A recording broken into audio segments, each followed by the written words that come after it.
Sandeep Singhal from Emkay as well joins in. Sandeep, hi, morning. Your first thoughts on Wipro's numbers, and after what TCS and Infi did, how do you think the street is going to digest an inline set?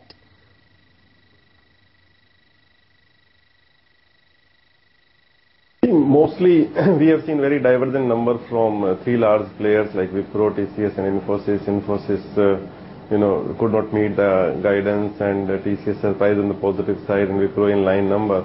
I think within this particular sector, now story is very stock specific, and given the stellar performance by TCS and a $10 billion plus kind of a revenue number, this company goes into a very different orbit and would definitely start attracting attention of investors and might be premium over Infosys. So a very clear buy at this point in time is TCS because of its sheer visibility of business. Sandeep, what do you think is happening in cement? These stocks are not stopping the falls, the results aren't helping the cause either, and the CCI overhang remains. You think there could be substantially more downside from the current levels on the cement pack, or do they present fundamental buying opportunity at some level?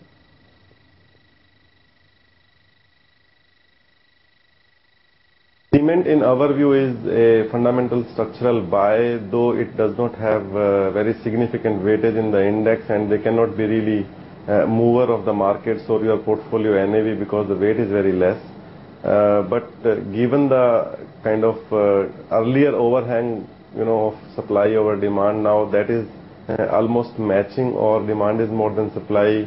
We have very clearly seen that producers are able to pass on the price hikes or able to maintain higher prices, in different regions actually.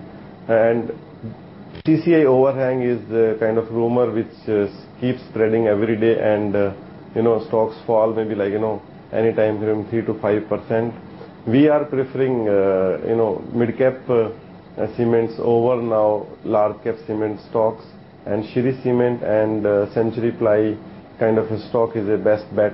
Century Ply has been consolidating around 60 levels.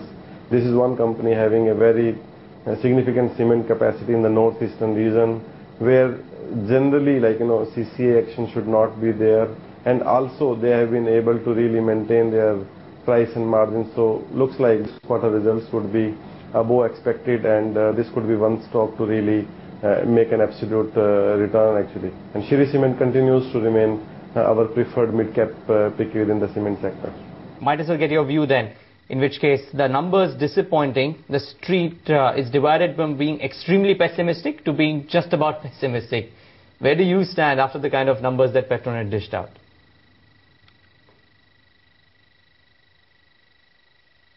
We are, I would say, neutral to optimistic. I would not even say just pessimistic, because there has been a slight blip in the numbers, and EPS number of about 3.8 rupees per share each quarter remains, and there was an overhang when the regulatory board took action on IGL and all the gas stocks were beaten, including Petronet LNG. But we clearly believe that there would be no price determination kind of an action on Petronet LNG, though volumes could be subdued or flat. There might not be no growth for 1 or 2 quarters, but if you really see it from a longer term perspective of 1 to 2 to 3 years, this stock is a fantastic business, and one should really look at buying this stock on dips actually. So this is clearly an investment buy from our viewpoint at a given price of about 148. Metals, Sandeep, how do you look to take some calls on this space, because a lot of people are talking about commodity prices coming off at least in the run up to the second half, which may not augur too well for some of the companies. What's your own sense? How do you look at the metal stocks?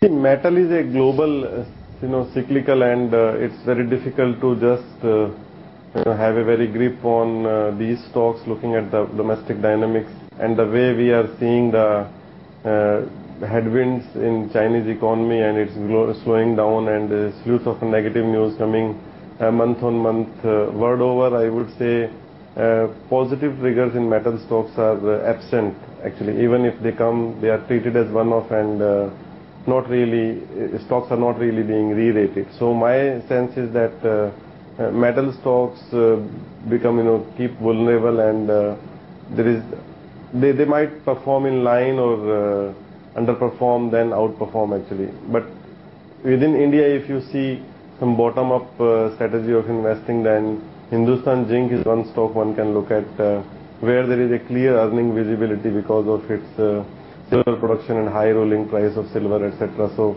that is a stock one can look at sheerly because of cash generation.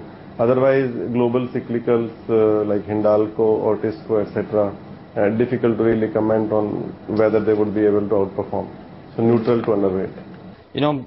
A final two-part question, if you will. One is, what's the view on United Spirits? There's talks of Diageo buying stake, lots happening. And I'll just correlate it to what's happening to Kingfisher and the aviation pack in general as well. Purely unrelated spaces, but because there's a Malia factor involved there with Kingfisher, though it's falling not just purely on that basis, but also the fact that the decision is getting delayed. What do you do with these couple of stocks?